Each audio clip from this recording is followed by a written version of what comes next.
45% orang mengira saus sambal itu sebagian besar isinya adalah cabai.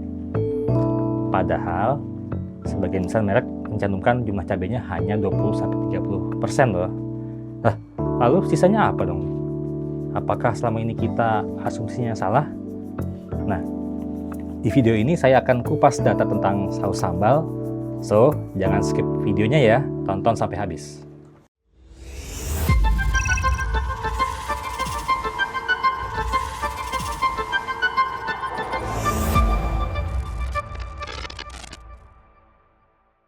Saus sambal banyak digunakan oleh orang Indonesia untuk menambah sensasi rasa pedas pada makanan.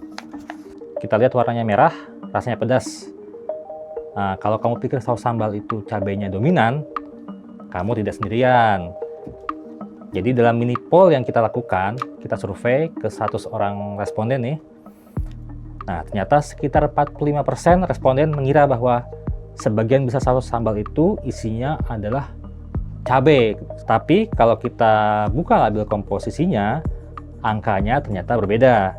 Dan disitulah terdapat cerita yang menarik. Nah, sebelum bicara tentang komposisi, kita lihat dulu kebiasaannya. Data frekuensi dari indonesiadata.id menunjukkan bahwa hampir separuh responden mengkonsumsi saus sambal minimal setiap 2-3 hari sekali. Sekitar seperempatnya mengkonsumsi setiap hari. Bahkan pada usia 45 tahun ke atas nih, ada 10% yang mengkonsumsi lebih dari 3 kali sehari. Artinya ini bukan produk yang jarang ya, atau kadang-kadang ya. Tapi ini bagian dari pola makan yang rutin. Dan ketika sesuatu dikonsumsi rutin, kandungan gizinya menjadi lebih relevan. Nah, berdasarkan hasil survei indonesiadata.id, secara top of mind awareness nasional, merek ABC mendominasi sekitar 60% sebagai merek yang paling diingat oleh konsumen. Oke, ABC. Lalu ada Indofood sekitar 18%.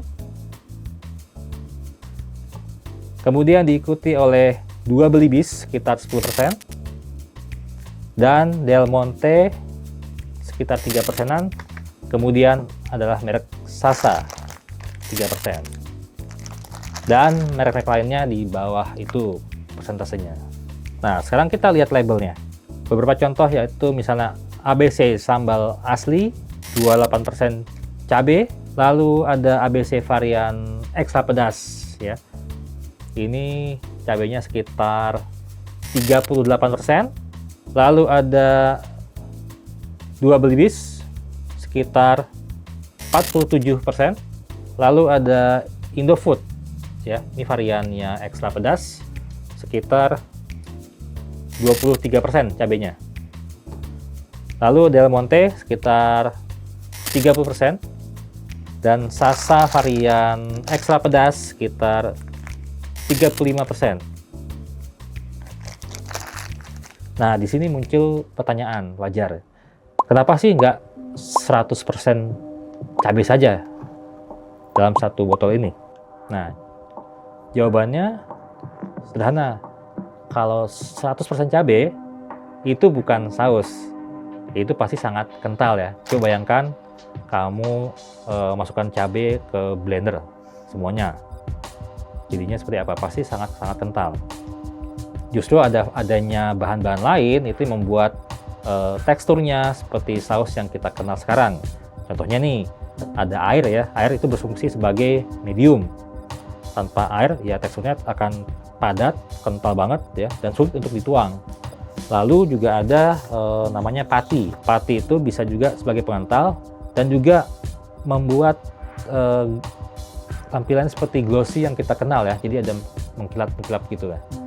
Lalu untuk asam, seperti cuka atau asam sitrat, itu menurunkan pH-nya agar si saus ini aman dari bakteri, sehingga dia dapat disimpan relatif lebih lama.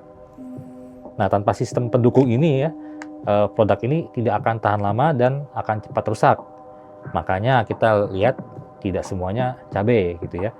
Dan semakin tinggi kadar cabainya, belum tentu juga semakin pedas.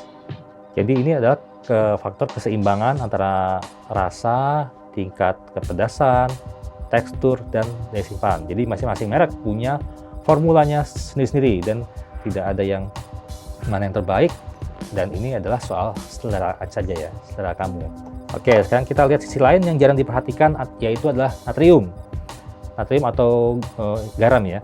Nah, kalau kelebihan natrium itu tentu akan berbahaya bagi kesehatan. Contohnya bisa menyebabkan hipertensi, serangan jantung, stroke, ginjal, dan lain-lain. Nah, kita lihat di sambal ini ternyata banyak yang mencantumkan natrium itu sekitar 200-300 mg natrium per 15 mili. Nah, itu sekitar 10-20% natrium harian ya, dan ini baru dari 1 sendok makan. Jadi 15 mili itu takarannya nih 1 sendok makan. Kami juga mengadakan mini survei ke 100 orang responden. Kita tanya, berapa banyak sih saus sambal yang Anda gunakan dalam sekali makan?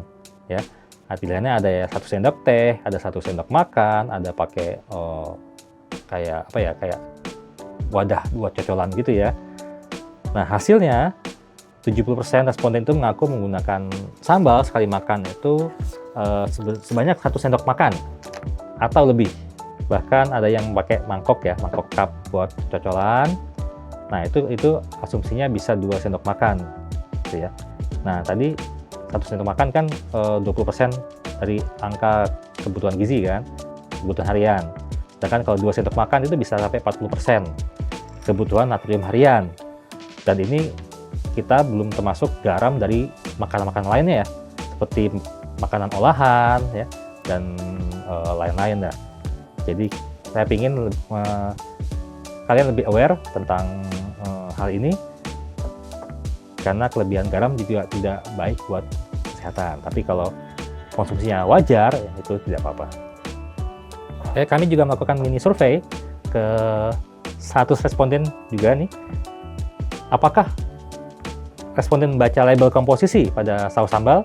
Ternyata hasilnya 18% itu yang selalu membaca. Jadi hanya 18% yang selalu membaca label komposisi.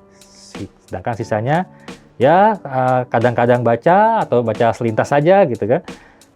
Jadi artinya ada gap antara kebiasaan konsumsi dan kesadaran komposisi sambal. Jadi wajar saja mungkin orang pada nggak tahu nih komposisi sambalnya, apakah cabenya banyak atau cabenya sedikit, terus berapa natriumnya gitu ya. Karena memang hanya sedikit sekali yang baca labelnya. So, di video ini bukan untuk mentakut-takuti ya. Karena saus sambal itu tetap bagian dari budaya makan kita. Tapi mungkin sekarang kita menjadi lebih sadar, lebih aware bahwa saus sambal itu bukan berarti dominannya cabai. Dan bahwa 1 sendok makan itu bisa lebih dari yang kita kira. Dan mungkin bahwa membaca label bukan ide yang buruk juga ya. Nah, setelah menonton ini, apakah Anda masih mengira saus sambal itu hampir 100% cabai? Dan saya ingin nanya, menurut kalian paling suka saus yang mana sih? Bisa di antara 5 merek ini atau mungkin ada merek-merek lainnya. Tolong kalian komen di kolom komentar ya. Oke, terima kasih. Saya Aryo dari indonesiadata.id, kolaborasi dengan Kode Marketing. Sampai jumpa di episode berikutnya. Bye.